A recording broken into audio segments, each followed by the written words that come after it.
guys. Hope everybody's having a good night. Hey.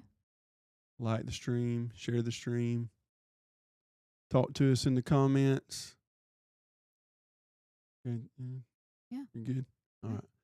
So, Miss April, tonight we're going to be talking about foundations. And What? do you have it like you like? You got it like you like it? Worry about yourself. Let me worry about what I'm doing over here. Golly. Like we've been sitting here 20 minutes. Told you. All right, so tonight we're going to be talking about foundations, and every marriage, the best marriages are built on a foundation of Jesus. But in order for a marriage to be built, Hey, Cheyenne. Dalton. In order for a marriage to be built on a foundation of Jesus, each person has to have a relationship with Jesus, and we have to have our own foundation. Hey, Kristen. We have to have our own foundation that is built on Jesus. And I think tonight that's what we're going to talk about, is where that foundation started for us and how when we went away from Jesus, we ultimately came back. And I'll let you start. All right. If I start crying on y'all tonight, just bear with me. I'm not a crier, but this is a little emotional. So I'm guessing you guys can hear me. I'm making sure this thing is good. Anyway, so, my foundation started. Let me just start with, hey, Kyle. You start with, and Kyle said no crying. I'm going to try not to. I spent most of my time at my grandmother's house growing up, and she went to church every Sunday, but my parents did not, whom I technically lived with, but I spent a lot of time at her house. But neither of my parents were in church. My biological mother wasn't in church when I was little. Like, she went through about a year or two when I was like, I don't know, 9 or 10, where she went regularly. But hey, Courtney. But then she fell off as well. So my grandmother was the only constant person that went to church always. And she didn't just go to church. She truly lived, a Christian life. Growing up, I can remember she read her Bible every single night. I can't remember a time that she didn't. Even if we went out of town, she would take me out of town shopping. That's probably why I love to go out of town shopping. You can thank her for that. No who to blame. Sorry, y'all. I have to have some water. Anyway. So, I have a picture of her, just so y'all know what she looked like. My grandmother. That's Granny. Yep, that's Granny. Anyway. So, she always read her Bible. She always prayed. And I heard her. Like, you would be riding down the road with her. It used to drive me crazy when I was a kid, because the whole time you rode in the car with her, she would turn the radio off and she would pray. Well, she did. And so when you're little and you want to hear the newest country song on the radio, Granny wasn't having that. She'd be like, we're not turning that on. Okay, whatever. If we did turn on the radio, it was like 88.9 or something, like gospel music. I didn't appreciate it then because I was young and little and like, what's wrong with this woman, Now I get it. I would sneak and watch CMT in my granddad's bedroom. And if I heard her coming, I'd turn the TV. Straight to hell. I know, a hellion. So, yeah, because I knew if she came in there and I was watching CMT, she was going to get on to me. So anyway, she she went to an Assembly of God church for the first several years that I can remember, and then she moved to a Baptist church. Um, but now her and my grandfather got married. I don't know the exact year. I would say she was probably like 29 or 30.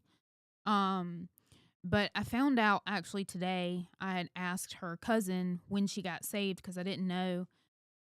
And she said it was after she married my grandfather, but it was on into her 30s.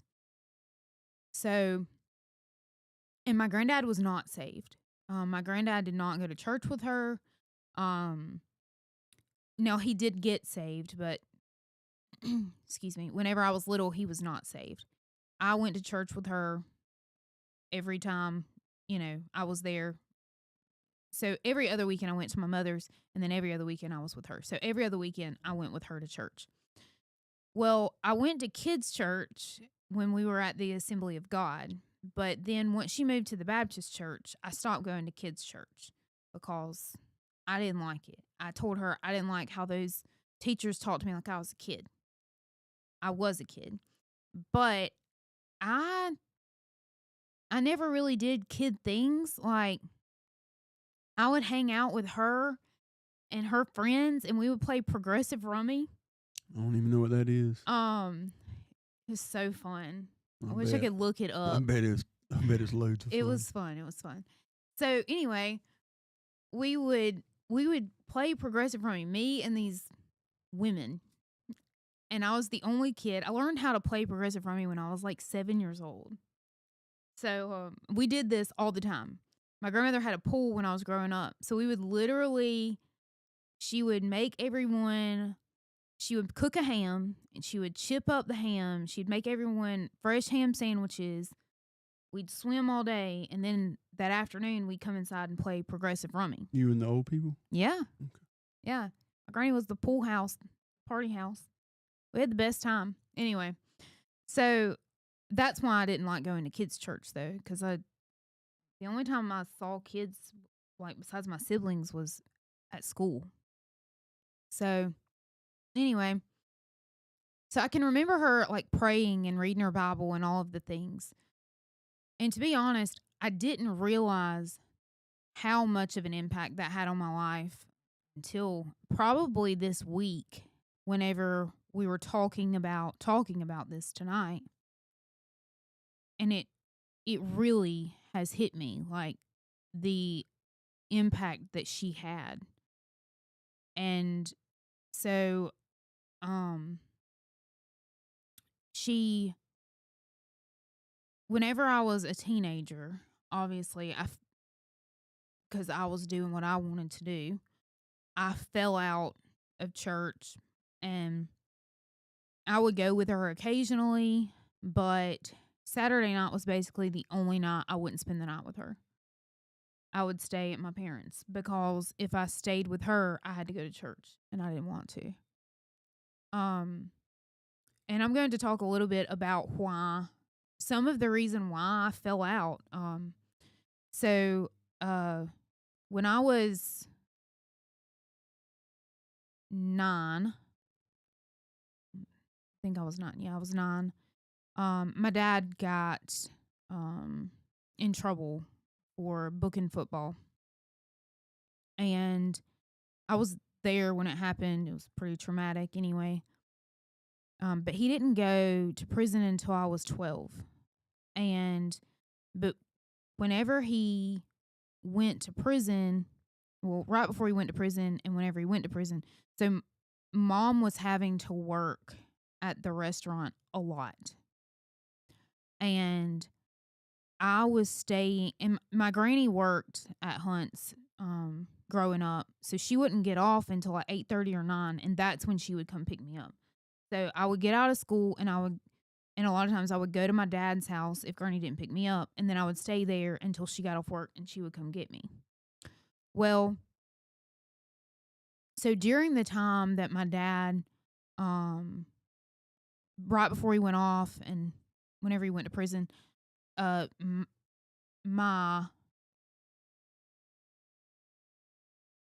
mom's grandmother was So my papa's mother was helping with us. And she was very religious, but there was not a relationship there. So it turned me off completely. Like, I didn't want anything to do with the church if it looked like that, because she was terrible. Like, she would basically beat you with a Bible, and there was no love in it. Like, she was the most hateful person I think I've ever met in my life. Um, actually, I actually told her I hated her one time, which is terrible. You probably shouldn't say things like that, but I did tell her that, and I'm not gonna say I hated her, like, but I disliked her a lot. Um, God rest her soul. She's passed away now. Um, yeah. Anyway, but she was awful. Like, I can remember a friend of mine got in the van one time because she was picking us up from school, and my friend was like talking to my little sister and was like, "Move your butt." And she pulled the car over and proceeded to literally like yell and scream at her and tell her whenever she got to my house, she was going to pick a switch and she was going to whip her for it. And I was like, this lady's lost her mind. Because she said but. Yeah, because she said but. It was crazy stuff. Like, she was insane. She probably watched CMT too. Probably. She was nuts. And she would like make us like listen to these Bible stories all the time. And that lady's voice got on my nerves. That's probably, I mean, literally, these are reasons why I stopped going to church. Like, I could not stand this woman. It's terrible, but it's true. She was awful.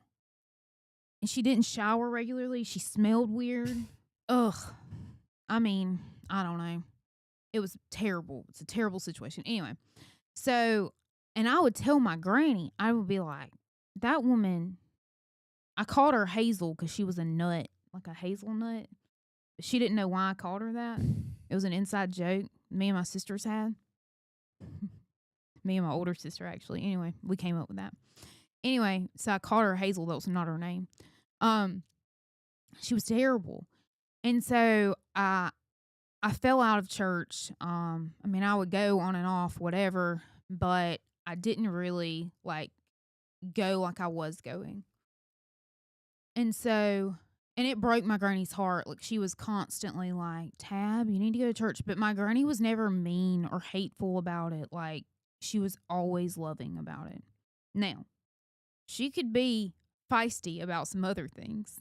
Don't show up to her house looking a mess. She'd tell you that real fast.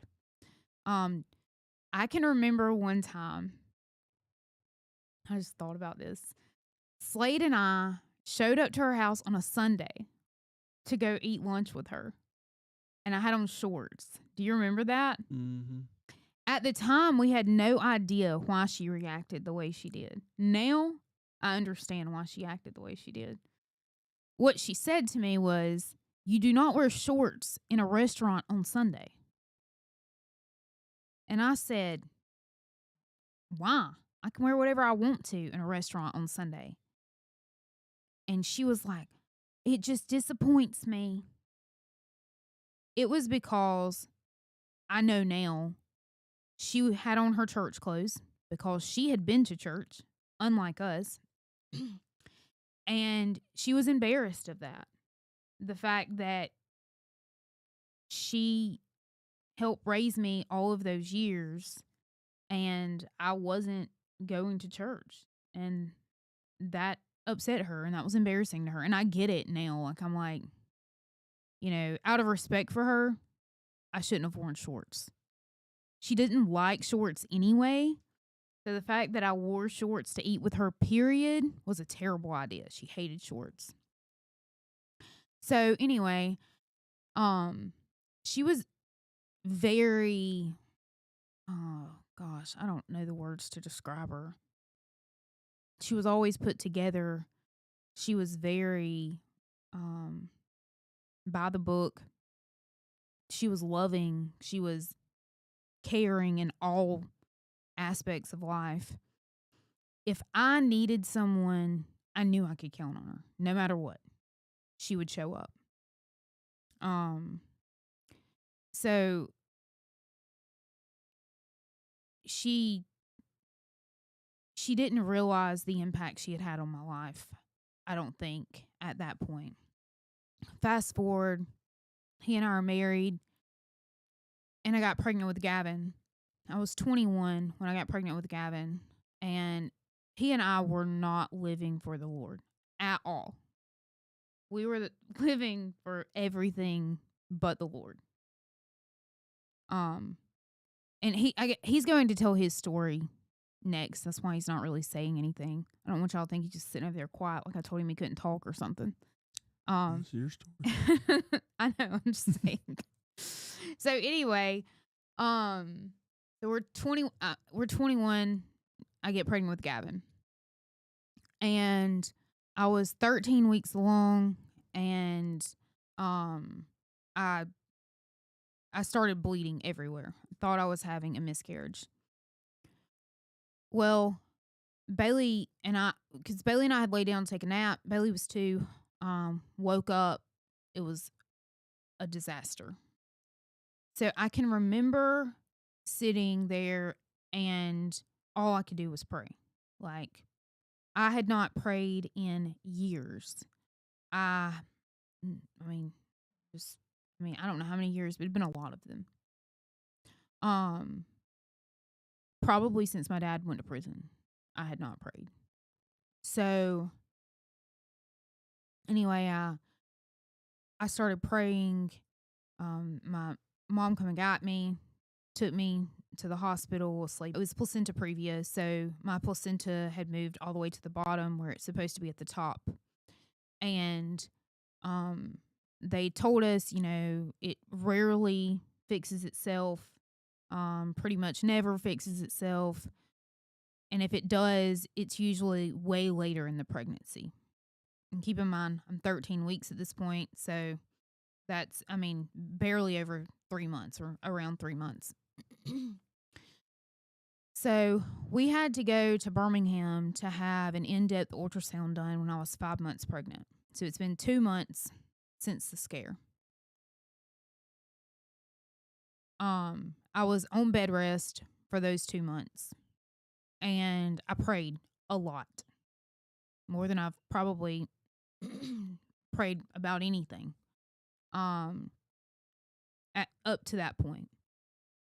So go to the doctor, and they, put the ultrasound stuff on me. Anyway, they start scanning me, and they're like, and I tell them, that I had placenta previa, I was on bed rest, all of the things. Hey, Cheyenne. And they were like, your placenta's in the right spot. There's nothing wrong. And I was like, okay. And I remember telling the girl, well, that's God. I specifically remember that because after I said it, I was like, where did that come from? Like, because we, as I told you, were not saved. Anyway, so everything was fine. Hey, Mama Sharon. Everything was fine. So I started going to church by myself. Well, me and Bailey.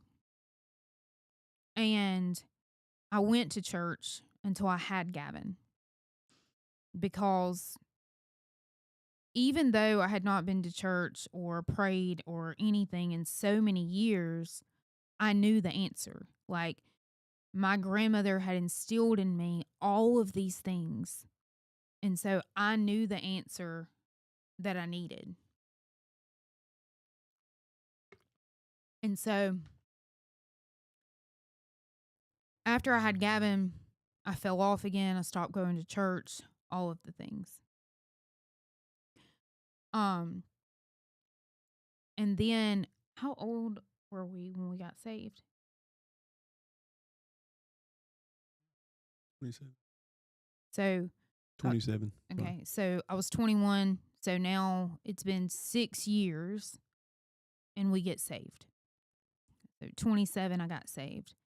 So that was 11 years ago that I got saved. My grandmother passed away 10 years ago. So I was only saved for a year when she passed away. Not even a year, because I didn't get saved until the end of May. And she passed away that following February. And to be honest, I had not told her, how much of an impact she had had on my life. I told her cousin today, I said, she always handled everything with grace. I can remember times I would say things to her that were not okay and they were hateful and all of the things, but she never stopped praying for me, and it never made her lash out at me. I saw Jesus in pretty much everything she did. I'm not going to say she was perfect. No one's perfect.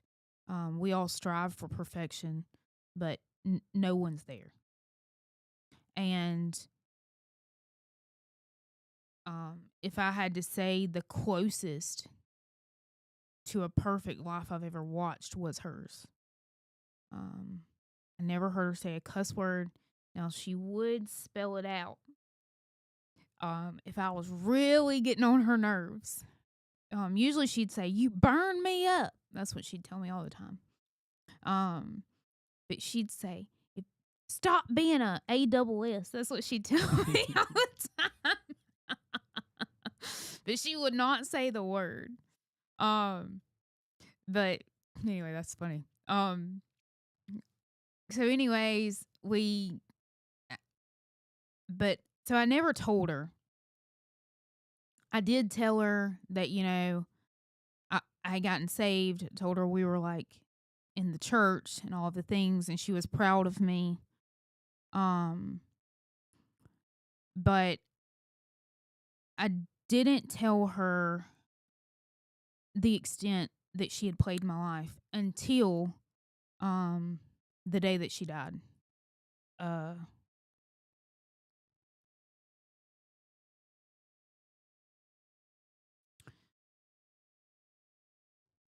Sorry.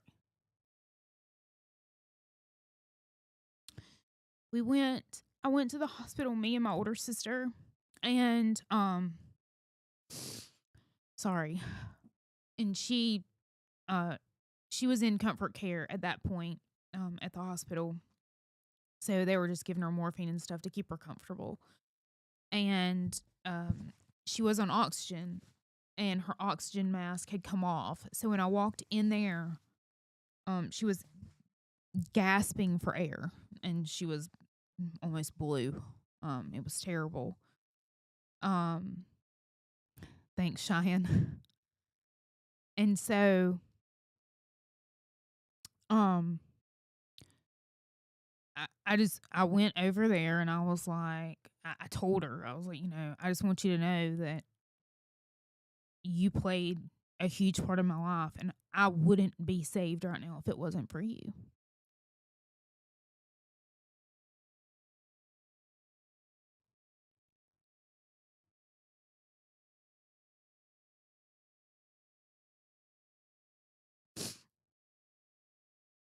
But I wouldn't only not be saved if it wasn't for her. I wouldn't be the person I am if it wasn't for her.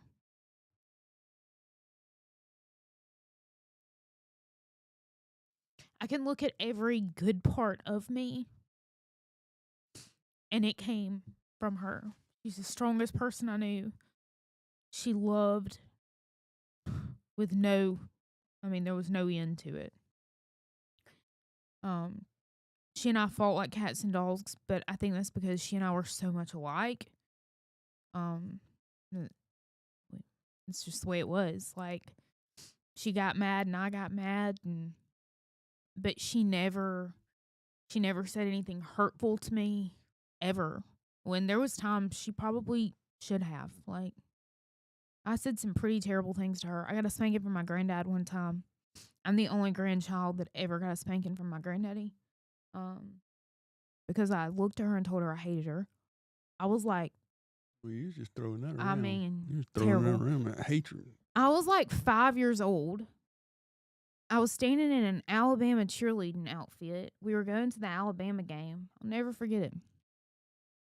And she wanted me to do something. I don't know what it was. I didn't want to do it. So I proceeded to tell her that. My granddaddy wore me out. Needless to say, I never told her that again. I should have never told her that to begin with. But anyway, my granddad got saved. I forgot to say this. My granddad got saved when I was like, I don't know. He started going to church when I was probably 9 or 10. But he didn't get baptized until I was like 12. He got baptized right before my dad went to prison, pretty sure. Because my dad was there when he got baptized. Anyway, so that means that she had prayed for him 25 or 30 years by the time he got baptized. By the time he went to church with her, I mean, she'd prayed probably 25 years. And that showed me just exactly who she was. Like, she never gave up on him. She continued to pray for him, just like I know she continued to pray for me. Because I knew, I mean, no matter how far I would run from Jesus, I would always run right back. I knew he was the answer always. And I think it's important, someone can be religious, someone can go to church, but if they're not living like Christ, then it's no good. You're not going to see, the good things in them. Like, I say it all the time. If you have kids and they run from Jesus, a lot of times it's because mom and dad are acting like the devil at the house. You cannot preach to your kids and then you not live like it. But she preached to me and she lived like it. So the first song I ever learned to sing was Jesus Loves Me. And if somebody sings that song, it gets me every time. Because she and I would sing that song every day. We sang that song and we sang Jesus loves all the children of the world. Yeah, and then we sang that song. It's like 1 little, 2 little, 3 little Indians. You can't say that. That's what we sang. We sang those 3 songs every day of my life. Culturally insensitive. I don't know why. Like she was always present. She went with me on numerous field trips. Every field trip I remember, she was there. She showed up to every school thing I had. I can't remember a time her not showing up. If my kids had something when they were little, she showed up. I can, like, just anything. When you graduated college, she was there. I don't think any of my other family came besides my mom. I know they didn't. I don't even know if she came, actually. But my grandmother was there. She was my biggest supporter. And, yeah, so that's where my foundation in Christ came from. And, if there's anything that y'all take from anything I just said, if someone has been that person in your life, tell them. Because if I could go back, I would have told her immediately when I got saved. And I didn't, and I regret that. And I'm not a person that regrets anything really, but I regret that. Because it would have meant, I know that she heard me the day that I told her all of those things, but the fact that she couldn't respond to me, it hurts and it's hard. That's all I have for right now. All right. So my I lived directly across the street from the church that I grew up in. All I had to do was cross Highway 52, walk through the ditch, and I was at the front door. When I was up until I was probably 5 or 6. Then you live right down the And street. then I from it. lived 10th of a mile Could from have it. walked through the yard. Could have walked through the pasture and got to it. But I can remember going to church all the way. I remember going to Vacation Bible School. I remember going to church on Sunday mornings, Sunday nights. But I don't know if it's just the way I remember it or if it's the way it really was. It was on and off. We would go for 6 months, and then we wouldn't go. And then we'd go for a year, and then we wouldn't go. And then we'd be back, and then out, and then back, and then out. And maybe that's not how it was, but maybe that's just how I remember it. But I was telling her that out of all those years that I went to church, I remember nothing. I remember nothing. I was baptized. But nothing impacted me in a way that would last forever, that I would carry with me outside of those walls. And when I got to, a place in my life where I had to choose, am I going to follow Jesus, who I'd heard about, or was I going to follow the world that I saw all the time? And I chose to follow the world. And when I chose to follow the world, I completely cut off that Jesus side of my life. I had nothing else to do with the church. From the time I left my parents' house until when I went to church with you once or twice. When I was pregnant with Gavin. Yeah, when she was pregnant with Gavin, I went to church with her once or twice. But I was so far from Jesus. I had no need for him. I could do it on my own.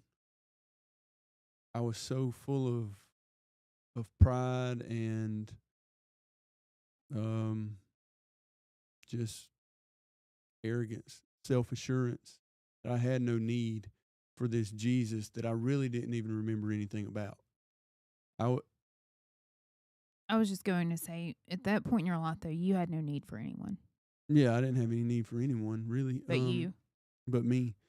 And I can remember just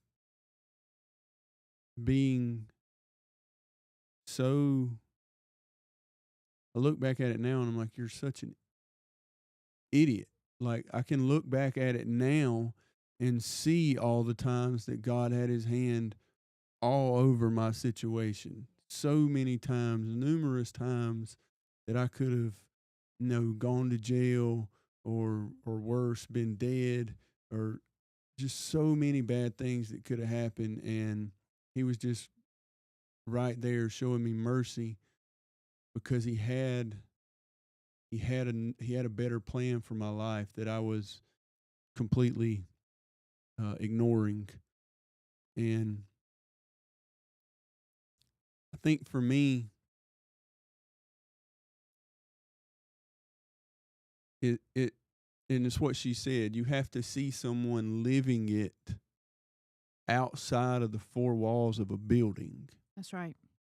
And I was telling her that in my life, the only person that I could remember, and I'm trying to think of anybody else right now. Um, the only person that I could remember Always. that always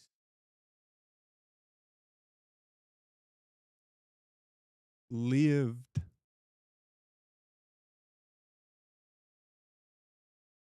what they professed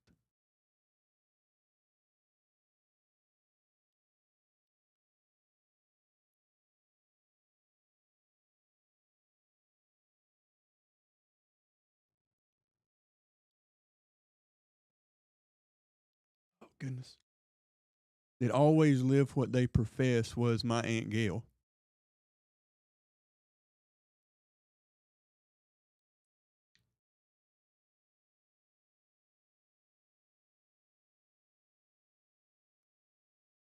Don't hear what I'm not saying. I had a fantastic mom and a fantastic dad, but Jesus wasn't the center of my household. I was. If I'm just being completely transparent.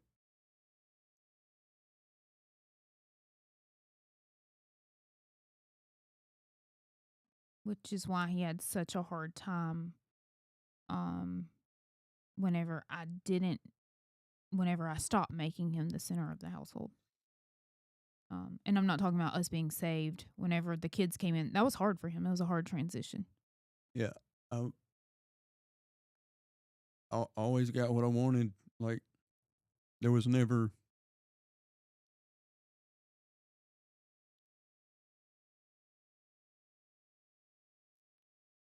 anyway. Um, so when I would see, so there was one particular individual, and I won't name a name, but he he was a deacon at his church. I saw him all the time, like all the time, my whole life. He was a deacon at his church, and he was always talking about Jesus, always preaching Jesus. But I knew that he was sleeping around on his wife. He was he was a liar. He was a crook. He did people wrong every chance he got. And to me, I was like she said about Hazel. Hazel.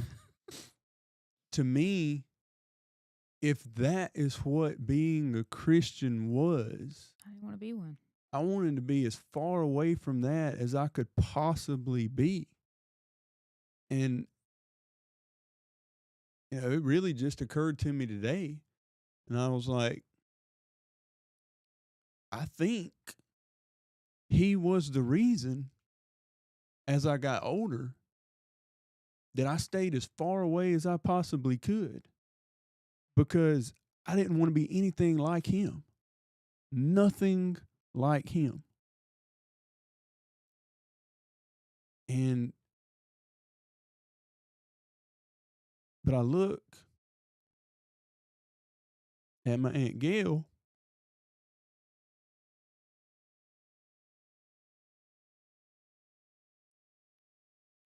and I guess she's 76 now.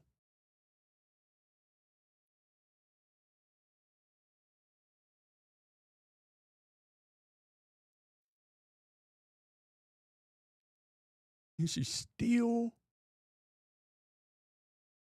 going after Jesus.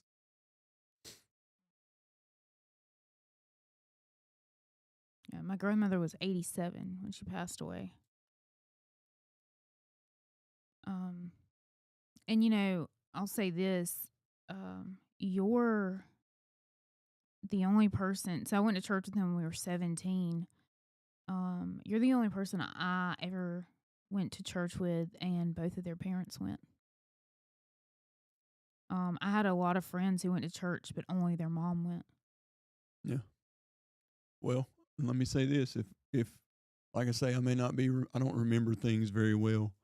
Um, Mm. I can remember many times that my dad would go without any of us.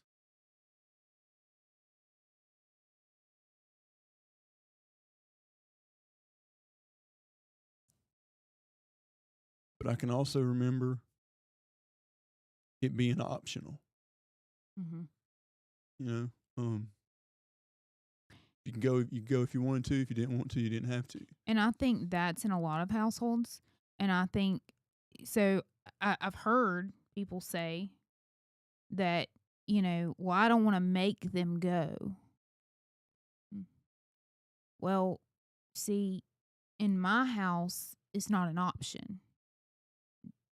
You're going. We don't give our kids options if they're going to school or if they're going to work, if they have a job and they're supposed to be there. We don't give them those options. So if you live at, this is my rule. I say, if you want to live in my house and you want me to pay your bills, then you go to church. If you don't want those things, then you can get out of my house and you can pay your own bills, and then you can do whatever you want to.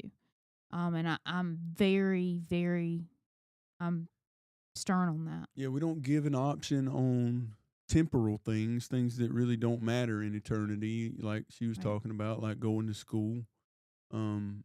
That's not an option. You have to go to school.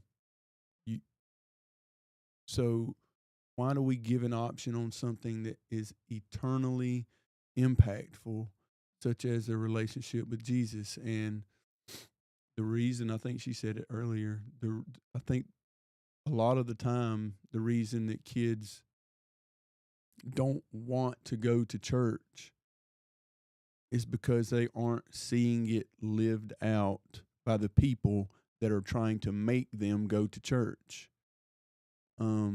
It's never been hard to for my kids to go to church. My kids to go to church, I could be laying in the bed asleep and they'd still get up and go to church. They'd be like, well, I guess mom's like, they'd come in there and be like, Mom, you going to church? Because we're going. Yeah, Like, with or without you. if one person in this house is not going to church, then one person in this house is not going to church. That's right. Everyone else is going to church. If you're sick, then you can stay home. If I'm sick, then I can stay home. If one of the kids is sick, they can stay home. Everybody isn't taking a day off No. because mama's sick or daddy's Right. sick. No, I hope you feel better by the time we get back, because we're going to spend time with the Lord in the Lord's house. And if Now, if everybody's sick, that's a whole different story. yeah, if everybody's sick, well, Then everybody's sick. we just shut down church on Sunday. Yeah. But Cheyenne said our testimony is not just words, it's also how we live our lives, and people are watching how we handle everything, how we speak, and how we treat everyone. I agree. That's exactly right. And that you know, your actions, your words can say a lot, but your actions say a lot more. And as a child growing up, they may not know what your words mean. Like I said, I don't remember anything about church. I can remember 2 songs from Vacation Bible School. Father Abraham and many sons have Father Abraham. Well, my granny didn't make me do that because remember I told you I didn't like kids. Yeah, and I can remember a song called Yo Men of Joppa. Yeah. I don't know why I remember those 2 songs, but I do remember those 2 songs. I remember those 2 songs, but that's it. And I remember my Sunday school teacher, Miss Connie. But kids need more than 30 minutes in a Sunday school class on Sunday morning. They need more Jesus than that. Mm-hmm. They get 8 hours a day of government curriculum and then they get TV for the rest of the day. And 30 minutes a week of Jesus is not going to get it done. Yeah. It's not going to hold them. It's not going to have an impact. They got to have more. Yeah, for anyone that's on here in the ladies group, they know that Gavin's rule about he can watch YouTube, but he also has to watch a sermon. Yeah, Gavin watches a sermon every night before he goes to sleep. they He know. reads a chapter every night before he goes to sleep. I want his discipline when it comes to. And now he didn't start that way. I mean, it was something I had to constantly be like, "Hey, don't forget. Hey, don't forget." Now it's who he is. Yeah, Now he doesn't miss it. Yeah, he won't go to sleep. No, like we were on a Disney cruise in November, and I could hear his sermon playing on his phone, and I said, "What are you doing?" Because it's late. I mean, it's real late. Like we had went to I think we had went to dinner and a show or something. Anyway, it's late, and I just hear all this racket coming from over there. He said, "I'm listening to my sermon," and I said, "Oh, okay." And and he'll turn the light on so he can read his Bible, and you'll be trying to go to sleep. In a cruise room, it's tight quarters. And anyway, and he'd be like, "I'll turn off the light once I finish reading my chapter." I mean, he's so disciplined, and it's it's great. Like I I I'm with Slade, but I'll be honest, watching him, it makes me want to be a better person. I think anyone that could watch him, he would make them want to be a better person. Yeah. And, No, his sister gives him a lot of crap, but yeah. And everybody tell Bailey happy second birthday in the comments. yes. It's her adoption day. And Bailey's very disciplined too in that area. Like I know she listens to Christian podcasts, and she reads her Bible and all of the things. And I know when she's not doing it regularly, and I can say, "Hey," and when I say regularly, I mean a few days, like maybe she skipped, and I'll be like, "Hey, have you listened to something or read something?" So I would say both of our kids are really structured in that area. Yeah. But I think homeschool helped that. Yeah. Yeah, for sure. Because they're not exposed to Garbage. 8 hours a day. Yeah. Happy Choose Me Day. That definitely says chose. Chose Me Day. Yeah, it does. Look, I don't have my glasses on, okay? Happy second birthday, Bailey. So glad you got to see my face, April. So, yeah. But just back to what she was saying earlier, whenever, she had the scare with her pregnancy with Gavin, like she said, she started going to church. But for me, I didn't see Jesus in that. I just crazy to me. Something bad happened, and it's all right now. I didn't, and she starts going to church, and I'm like, this is ridiculous. I don't want to go, and that would be more than likely, the main reason that she stopped, because I was not supporting her in that. And sometimes it's just easier, Yeah.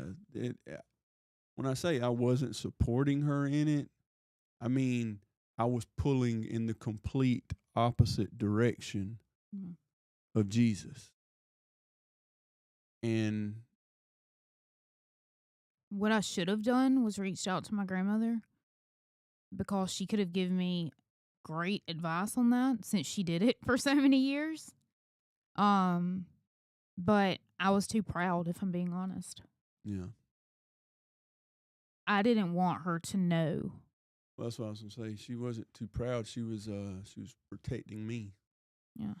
Um, and she was protecting other people's opinion of me. She did a lot of that for a lot of years.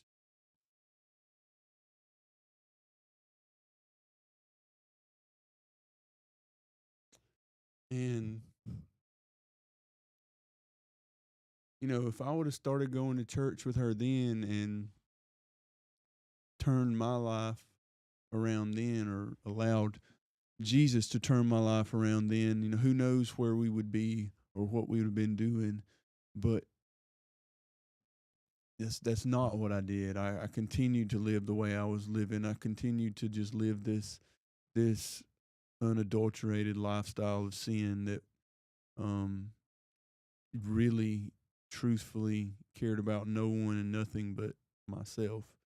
And that's something that only I believe that only Jesus can take away, is that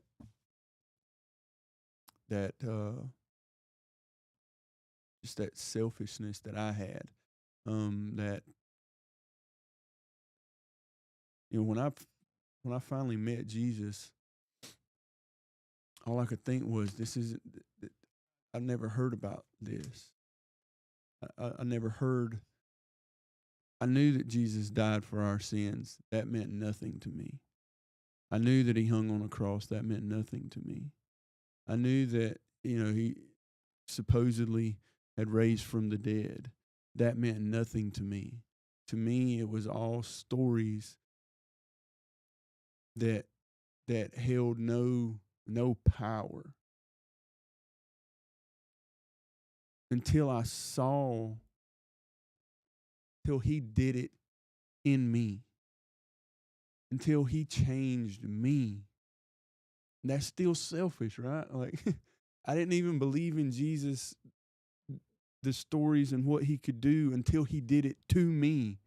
Like his healing power, I didn't believe it until he did it to me and healed my shoulder one night. Like,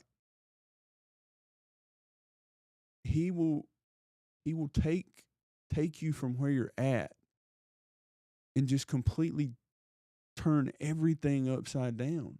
And that's what he did in my life. And I went from not I don't I would I would hate to say I didn't believe in Jesus, but if any belief I had in Jesus was literally just in my brain. It was nowhere near my heart. It was intellectual belief, not nothing more. And that's so crazy for me to have been in church really Your my whole whole life. life, my entire life. And for her to not have been in church her entire life, that when things got bad, she turned to Jesus.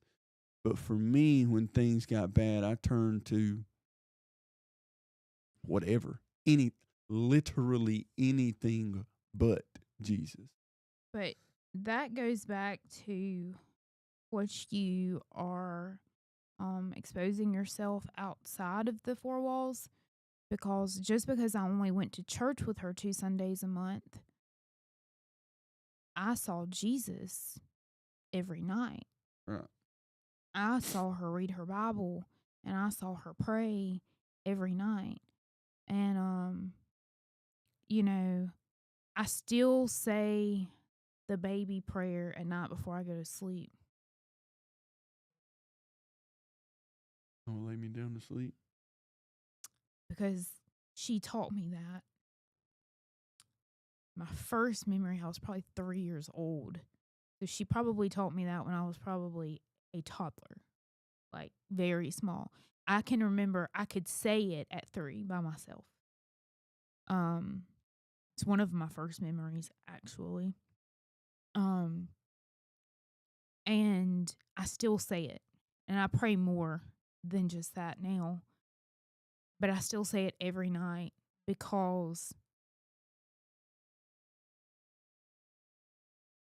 it was the first way I learned how to pray. And it's almost like like thanks. Like it reminds me of her. Every single night I think of her. Because she would say it with me. Even though I knew it, she would still say it with me. And then I would hear her pray other things as well. And my grandmother was a very quiet woman in church, and she was just a quiet person in a lot of ways. She was very observant. My grandmother had a hard life. And the fact that she lived, I hear people say all the time that, I hear unsaved people say things like, well, it's hard for me to go to church. It's hard for me to believe in Christ because all of these bad things happened to me. She was literally put on a train at 9 years old from Miami, Florida to Ashford, Alabama to live on a farm with her uncle who was so mean to her and hateful and all of the things. Her mother gave her away. I don't even know about her father because she never mentioned him. And it's how she grew up. And then she got married, and while she was pregnant with her first son, her husband died at war. And so, like, she lived such a hard life. And if someone like that, and I mean, there were so many stories she would tell me, but she tried not to tell me like terrible things because, I mean, who really wants to tell their grandkid that? But if someone like her can find Jesus and still know that he loves her, then there's no excuse. Yeah. And I hate when people say, why does God let bad things happen to good people? That actually makes me want to vomit. Well, none of us are good, first of all. He tells us that in the Bible, if they would read. So bad things aren't happening to good people. Bad things are happening to bad people. But it's just things happening because a lot of times he's trying to show himself and you're not paying attention. And I mean, we can go back to the story with Gavin. Something terrible happened, and I went running right back to what I knew. And I told Bailey the other day, I said, but what's so crazy about that? I said, is I've never heard somebody say they were in the best time of their life when they found Christ again, when they went searching for him, or when they got saved, unless they were children. I've never heard someone say, I was having the best time of my life. Everything was going perfect, and then I went seeking Christ. I think I said that Sunday that nobody finds Jesus on the mountaintop. Yeah. I forgot you said that. I listened to it, though. I She wasn't didn't there. listen. Oh, She I did didn't- listen. Me and Bailey listened. Said she forgot I said that. I forget you said that. I told you we listened. But so to ask stupid questions like that, a lot of bad things happen to good people. Well, Yeah, he's drawing you to himself. he's giving And you an opportunity. He's not causing bad things to happen, but he is allowing bad things to happen. And,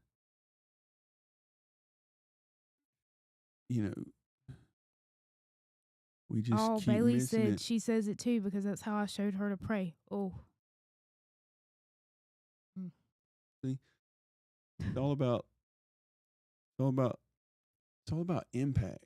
Well, Gavin still says God is good, God is great, because that's what my granny taught me too. It's all about the impact that you're leaving behind. It's what are people gonna? The only thing that you're gonna leave when you leave this earth is your impact, is your reputation. is the lives you've touched.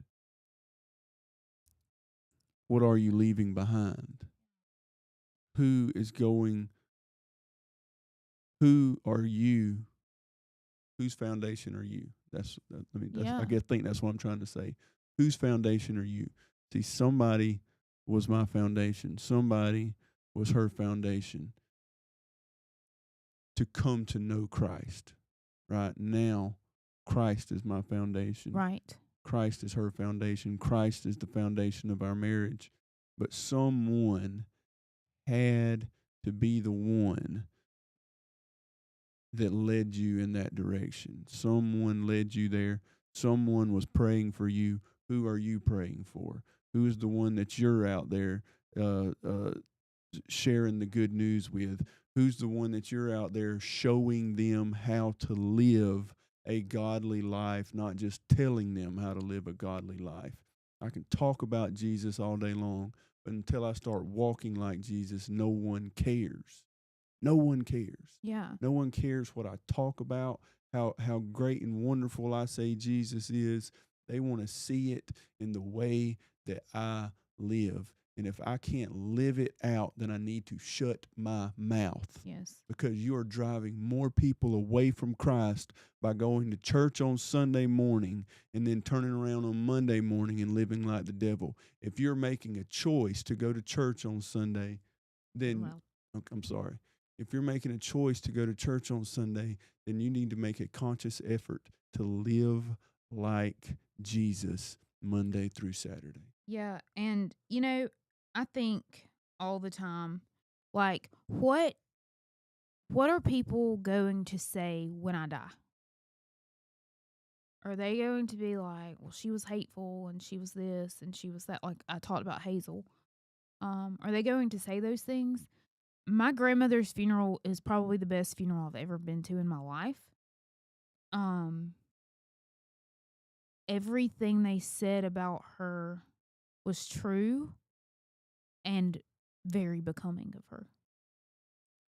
If I heard them say she was a lady one time, they probably said it 100 times. She carried herself well. And I think that was the Jesus inside of her. He says things, he said it on here that, I'm always put together and all of the things. I have nothing on her.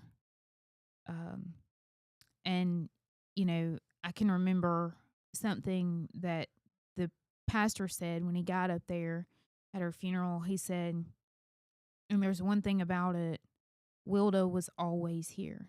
He said the only time I didn't see her was these last couple years of her life, but that was because she had basically quit driving. But she tithed faithfully until the day she died. They sent her a box of tithing envelopes, and she sent her tithe in the mail every month. That's dedication. Yeah. Like, just because she couldn't, and he was on TV, so she would watch him on TV. But just because she couldn't drive there and she couldn't sit in the pew, she got in a car accident, and anyway, things were rough the last, year or so. Well, she had fallen, she had cataract surgery. Anyway, there was several things that last year or so of her life. But, he said you could always count on her being there. And that said a lot to me about who she was. Like I said, she was 87 when she passed away. And she was always there and, faithful to the end. Yeah. And she read her Bible. I had to take her Bible, actually, when she was in CCU. That's one of the only things. Well, she asked me for blush, or rouge, as she called it. Her mirror, her pick, her hairspray, and her Bible. Because she said the music minister was coming to see her, and he couldn't see her looking like that. So You know, that was my foundation, and I'm thankful. The fact that Bailey said that she still prays like that because that's how I showed her to pray. Like, that's only because that's how she showed me to pray. So now I've passed that to my daughter. And Gavin says the blessing for before dinner every night. And he still says, God is great. God is good. But that's what she taught me, and that's what I taught him. So everything we do matters. Like, when I was teaching them those little prayers, I wasn't thinking what an impact it would have. So that's all I got, guys. Be somebody's foundation. Be the reason someone wants to know Jesus. Be the reason someone keeps going after Jesus. Yeah. And we will see y'all next week. See you guys. Bye. Love you.